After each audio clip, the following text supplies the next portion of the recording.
मी माझे सैनिक मित्र भीमराव साठे या कॉलेजच्या अनेक वेळा आपण मोटिवेशन क्लास घेतले आहेत।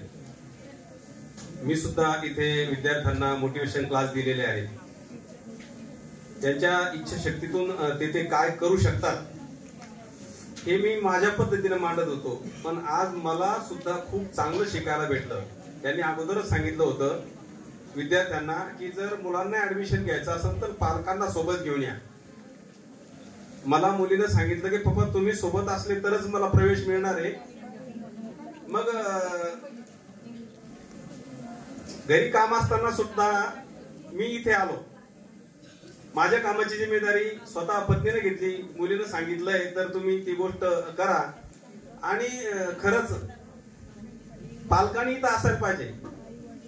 कारण पालक जसं जसं आई वडील जे जे करती त्या नाम धर्म ठेवती प्रमाणे आपण इथं जे शिकायला भेटलं अंतर्मन आणि बाहेरमन हे खरंच मला कळत नव्हतं। मनाची साईज काय असेल, मोठी असेल का छोटी असेल, जीव कसा असतो, अशा अनेक माणसाच्या मनामध्ये प्रश्न असतात। पण अंतर्मन बाहेरमन याचं स्पष्टीकरण जेव्हा सांगितलं तेव्हा म्हणजे खूप मनाला धन्य वाटलं।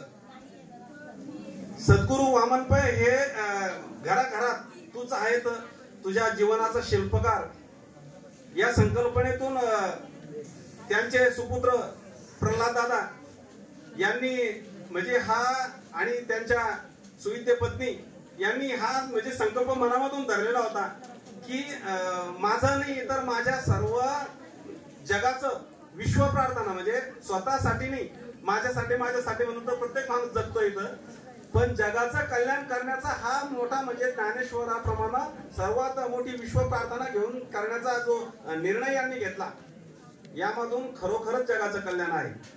पाठीमागं शिव्या शाप देणारे जे काही वक्तव्य राजकारण्यांचे व्हायचे तर आपण बालाजी मंदिरासमोर सर्व चांगले चांगले लोकांनी एक मीटिंग घेतली होती आणि तिथं ही विश्व प्रार्थना ठेवली होती। खरं पाहताना मी या परिवारासोबत जुडलेला नव्हतो, परंतु आता असं वाटतं की क्षणोक्षणी शिक्षण क्षणाला घेत राहिलेलं शिक्षण हे आपल्याला आजपासून कामी यायला पाहिजे आणि यातूनच आपले मुलं घडणार आहेत। मॅडम मी 2 मुलीवर म्हणजे केलेले आहेत, मला 2च मुली आहेत। मी आर्मीतून रिटायर झाल्यानंतर सुद्धा त्या 2 मुलांना प्रमाणे वाढवण्याचा प्रयत्न करतोय आणि प्रत्येकांना सांगत असतो मुलगा मुलगी समान आहेत।